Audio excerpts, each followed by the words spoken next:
What we really want to achieve with Soundbender is to tell a profound story of humanity that would touch people's hearts without saying a word. To implicitly show that most of communication's problems could be avoided if only we would try a little harder to understand each other.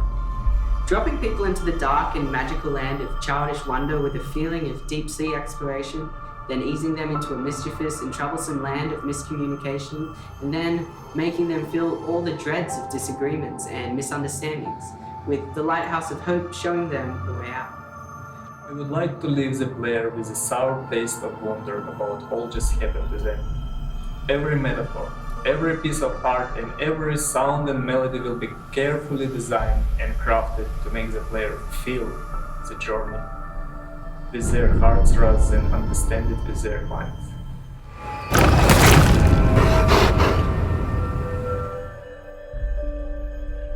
The art style wasn't picked randomly as well. As you probably noticed by now, all the creatures and environment sets are wooden mechanisms, which were inspired by Leonardo da Vinci's era and his creations. Da Vinci was well ahead of his time, and many of his inventions were disregarded. Now, imagine an underground master's workshop, full of his greatest inventions that were kept away from mankind for fear of being misunderstood. And before he died, the last one he built was the Lighthouse of Hope, that enabled him to beam his energy out in order to bring his beloved creations that understood him best to life. As far as our experience uses light for communication, we look to deep-sea creatures and mixed Da Vinci's mechanisms with bioluminescence, bringing a truly surreal feel to the experience, making the player a stranger in a strange land. A lot of people watching Soundbender demo on the screen don't really realize that it's totally different in VR. You cannot feel losing sense of direction in darkness by watching it on the screen. But in VR, you're truly there, all alone, lost, and a bit hesitant to move because you don't know what's really hidden behind the curtains of darkness. When you see the music box flying over your head for the first time, you realize how impressive it feels to be able to relate yourself in space to the objects and creatures around you. Or when you approach the monkeys, you can understand how giant they really are. Can you imagine yourself standing next to a transformer like Optimus Prime and try to talk to him? Or mechanical jellyfishes swarming around you, attracted by sunlight, and you can reach them with your hands. The overwhelming feeling you get just by being there for so long. We cannot imagine Soundbender being possible without VR at all.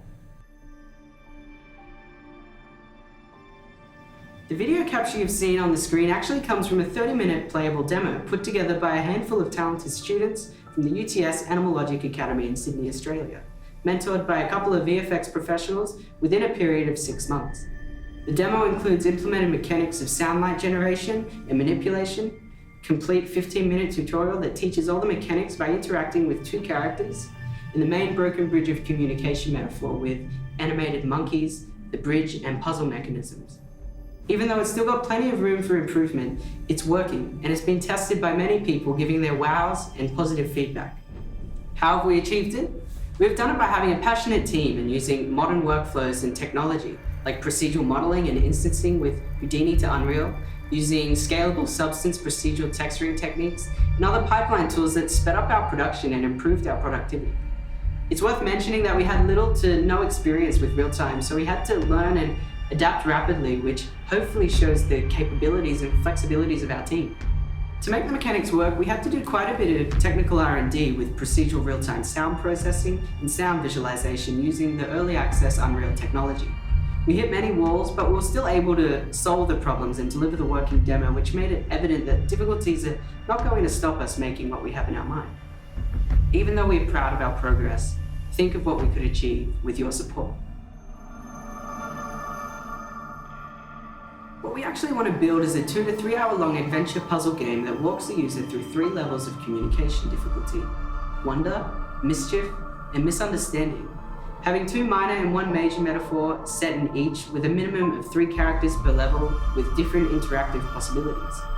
The levels are small cave river networks to explore with a major metaphor representing gates to the next level, similar to the broken bridge of communication.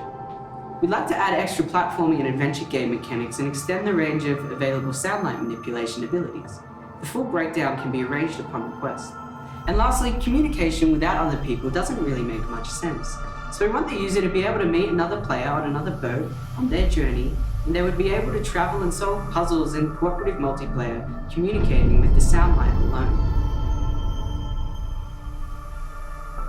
Currently, we are seeking financial support to be able to give Soundbender the attention it deserves, and to develop it into something special we believe it can become.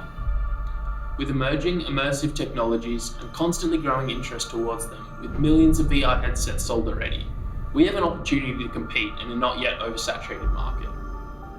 By setting a goal to have a high-quality game before anything else, we believe to become competitive enough to be able to pay the investments back and to secure funds for our next game project.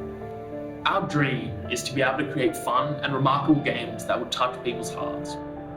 If you are interested in supporting us and our dream, or have any other further questions, please don't hesitate to contact us.